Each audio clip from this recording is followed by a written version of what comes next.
take 6 months and 1 man to do it. And then So- you've got another calculator called the consultant rate calculator. The consultant's going to run it and says, here's the rate I got to have, but it's only a 6-month project.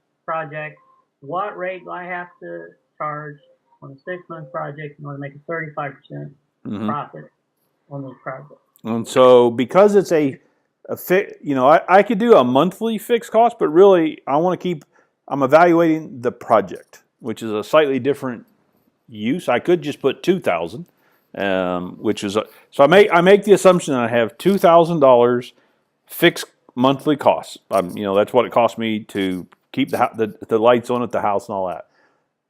Yeah, That's a pretty simplified thing, but that's your fixed cost. That's my fixed cost. Go away. Right. That doesn't go away whether I'm on the road or not. I have to fix that. So that's the first definition of the break-even analysis. Now the second part, how did I get to 38? What I did there was... variable costs are all your expenses you got while you're on the road. If you didn't have this job, this new 6-month project, if you didn't have to travel, you wouldn't have any of these expenses. Therefore, they're variable. Exactly. And therefore, following the assumptions of the break-even analysis, variable costs are those costs that vary by how much you sell. In this case, you're selling your hours, so you're inducing those variable costs when you're on the road. And our records indicate that number is pretty consistently between 4,000 and 6,000 for economy class only, right? That doesn't get you back to business class. So I use 6,000 times 6 months, and I'm assuming 160 hours a month, and that worked out to be this rate right here. I said, this is where I started. I said, so 6,000 a month and total 960. If you do the math, I come out with $37.50 an hour. So far, so good, right? So if we plug that in, we take 6 months of fixed cost, and then we have 30. It rounds up to $38 an hour. Why not? It turns out that it's going to cost you're going to have a total cost to do this project of $48,000. And we're trying to answer the question. We're trying to answer several questions, which is what's going to be the guy's break-even rate that he has to earn. Consultant has $48,000, right? Consultant has $48,000. Exactly. It's going to cost him $48,000 to do this. Exactly. So, and how many hours is it going to? And it's 960 hours in the project is what it's doing. I don't think this is actually changing much here. Let's do that 160. See if it really makes a big difference. Does if I go back to 160, if I do this 160, I think this is what you have to do actually. Then the math says that got to be making $112.50 an hour with no profit and without paying the taxes. All right, to break even, and his break even will take 107 hours. So after 107 hours of work, 3 weeks in, he's going to have to work 3 weeks in the project just to break even. He's not going to help himself, right? And then after that, he starts making money. To pay his taxes, it says we used I think 35% on this. Yeah, he's got to be making $151 an hour. I've since I got in the business, about $150 an hour has been the rate I've always worked for and always asked for. Lately, though, they've wanted for you work literally for nothing, $22 an hour. But if he wants to make a profit, and remember, the consultant isn't going to be working 12 months a year. That's why, if he treats himself as a business, just like he should, he needs to make a profit because there's going to be some downtime. He's not going to be 100% billable. So it means he has to make $205 an hour. Well, that sort of all makes sense to me so far. All right. So here's what. That's assuming he wants to make a 35% profit. Yeah. That 6 months. Yeah. Okay. I use 35% because when I worked in SAP, that was pretty much our go-to rate. We could negotiate it down, but anything below about 21%, we had to get permission from, basically God and his brother at the controlling part. But 35% was what they were trying to make, and it doesn't seem like an excessive amount of profit. So, right. What else does it tell us in there? All right. What would his income be at 205 for 6 months? Did we have that figured out? It's going to cost him $48,000. All right. Did we do that in here somewhere? Yeah, I think we did. It's in column O, I believe. Let's go see. I know we don't have it in column O, do we? Oh, you do. Down about row 20. No, but I haven't plugged the numbers in. Oh, okay. Yeah, There we go. If I go up here and I plug it in here, if I do, and I do, what I say, 38.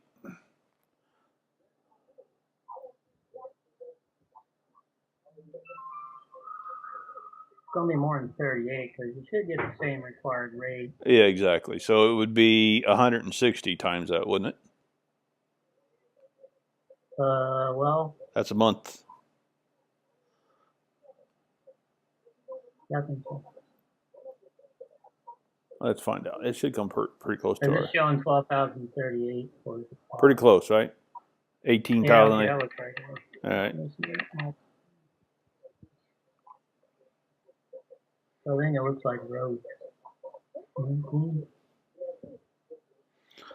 So monthly consulting income is going to be 24,000. That sounds about right. That's usually what my checks run, right?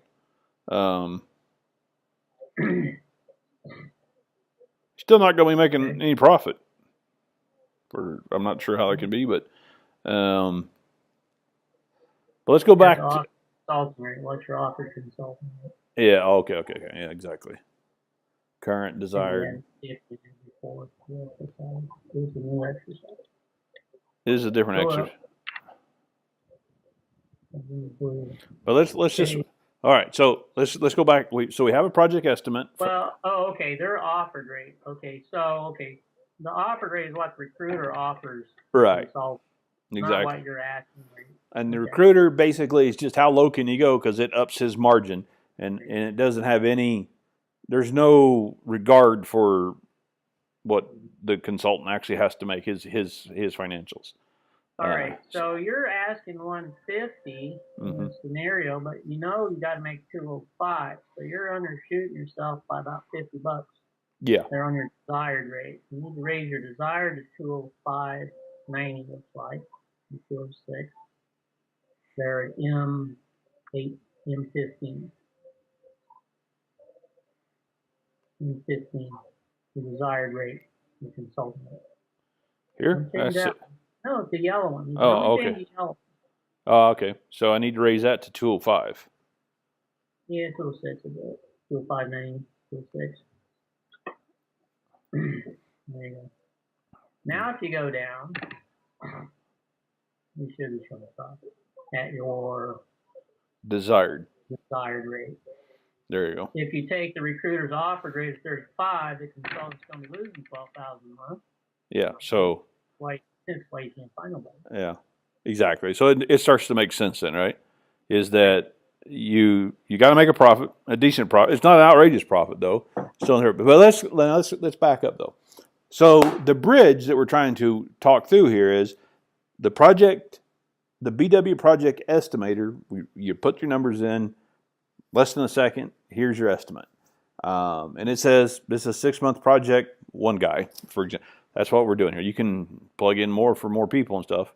And so on the other side, we've got the consultant that needs to know these numbers, telling you, okay, based on what we already know, we can quickly, almost instantaneously, tell you what this guy has to make on the road, regardless of the estimator, right? But the estimator now is giving you some data that you can work into this, that with just a couple assumptions, the estimator can actually tell you, okay, this is about what you're going to have to pay to get a consultant on the project so that he can, make a realistic profit. Mm-hmm. All right. You can't. So summarize the required rate. They're on row 6. You can't pay less than $112 an hour. Well. Yeah. It all depends on what the consultant's taking care of expenses. Well, we know the consultants don't live free in either location. So the only thing that you can actually change here is because the variable cost pretty much a given. Well, they're out of consultant's control. Airfare. It's out. Yeah, exactly. The fixed, but the fixed will never be zero. No. Unless the guy lives homeless, right? But the typical American family, I think, is closer to 3,000 or 4,000. But in my case, my house is paid for. We actually know that our fixed is very low, but that doesn't mean I'm going out on the road for cheaper because of that. No, because then the guy having the project done is benefiting from the money you've invested in your own house. But at 2,000, a fixed cost over 6 months, that's going to be this guy's fixed cost. And if we change it to just 2,000 a month, it drops, but it doesn't actually drop anywhere near what some of the rates are that you're seeing out there. All right, so let's leave it at that, because I think this is a more realistic thing. It's telling you, all right, I have a 6-month project, and if I reach out there and I find, and I want to know about what am I going to have to pay, I know that answer right here. Right. So what would your budget be? Well, what do you need to go to management with? I need to what? They want your project done, then you need to say, well, I need this much money. Exactly. But then less than that, but I need at least this much. Exactly. So what I was thinking is based on our other business case thing, based on the equivalent sales business case bill, which is the quickest way I know to do it.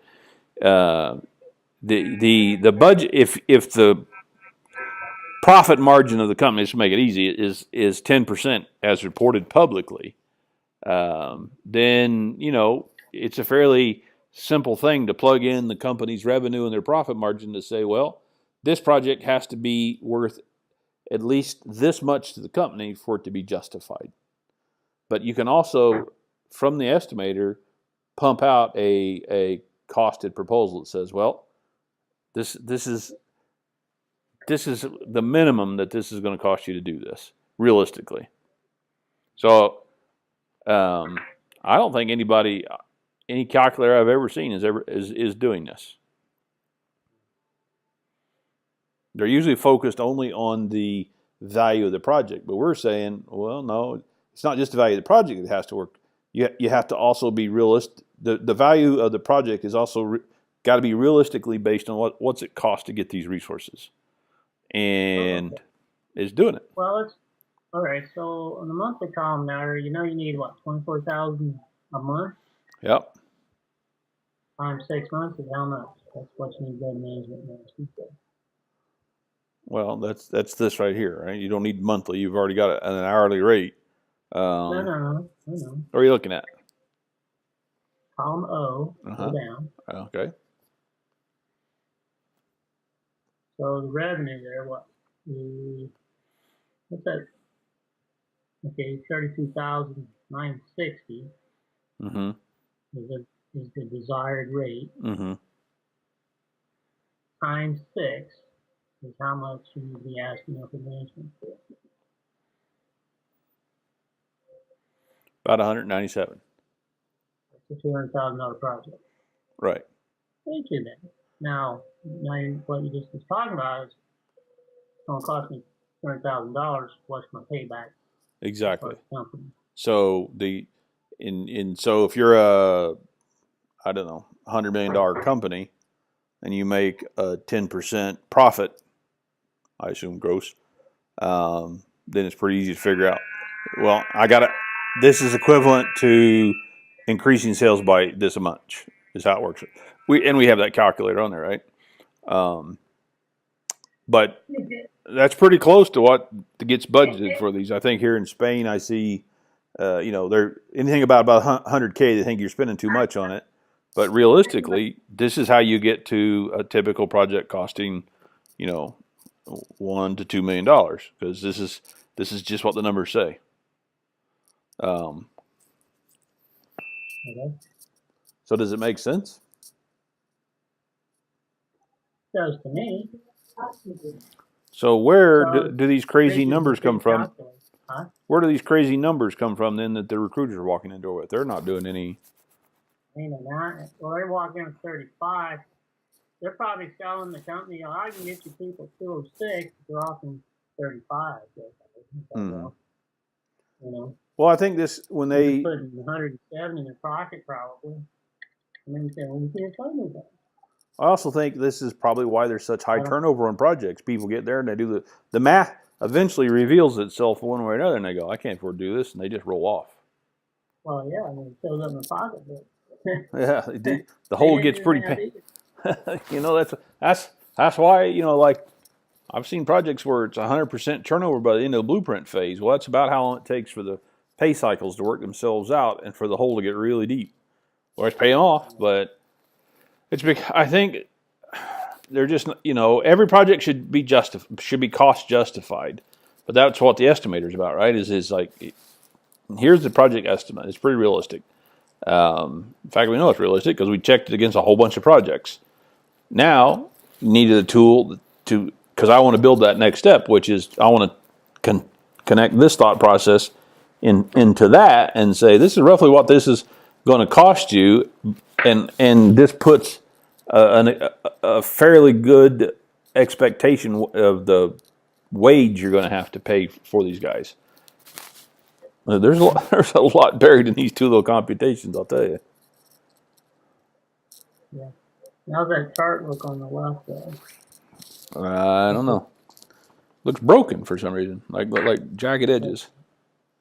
Let's figure this out. Then 400.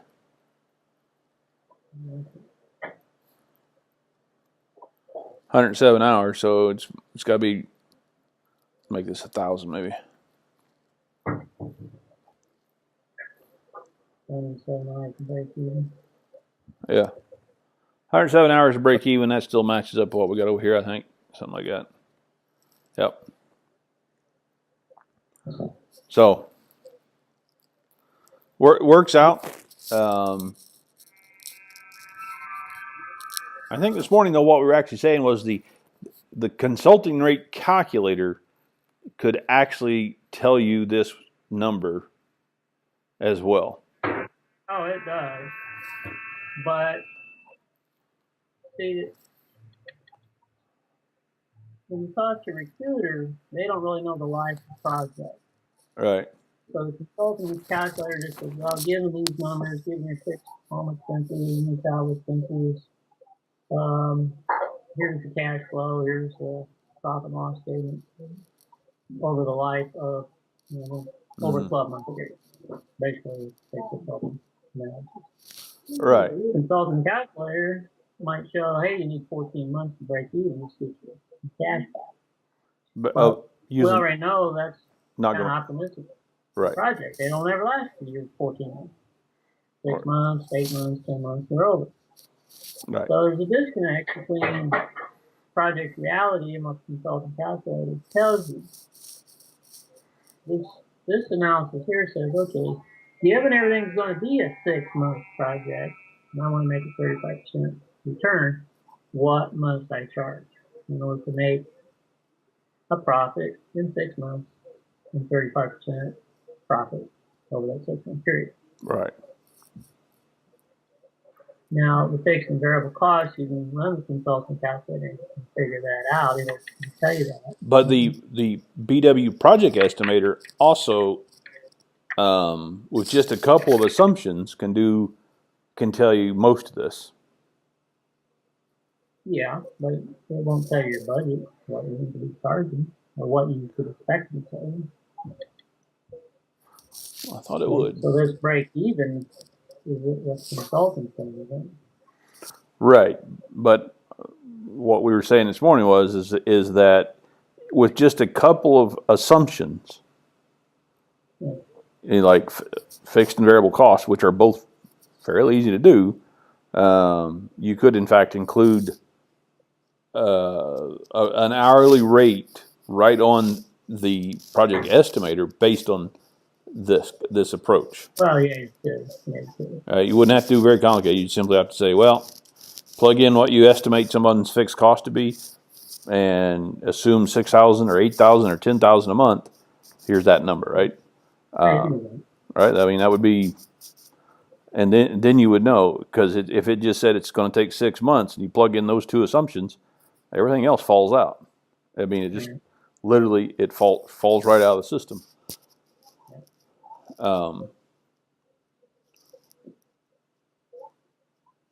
35%, I think it could be a higher profit margin in some cases, but again, that gets into the whole value pricing thing, and I don't have a clear formula on that. I think it's like best you got to have more data to come up with that, but I'm working on it. But on this one, yeah, the two calculators, they bridged each other.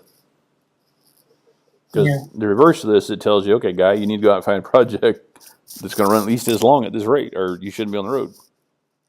All right. This is telling you we can charge you somewhere between 150 and 205. Yeah, exactly. Can't go lower than 150 to break even.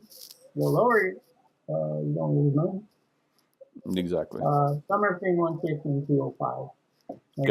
You got to be right in there, or you're just not doing it. Because let's go down to anything over 150 is a plus.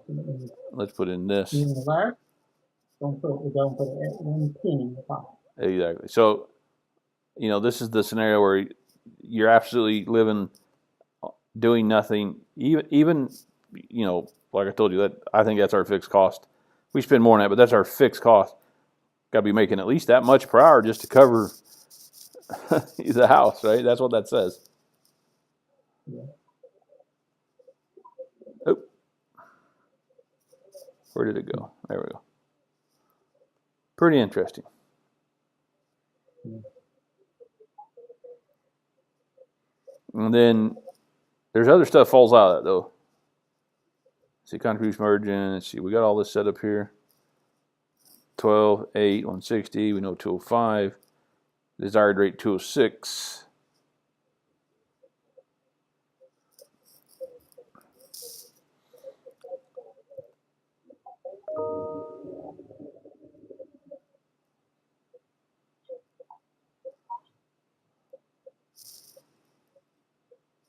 So at the offered rate, it's negative all the way across the board.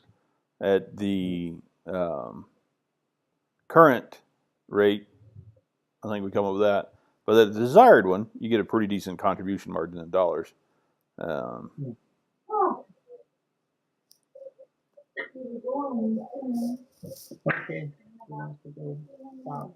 right, later.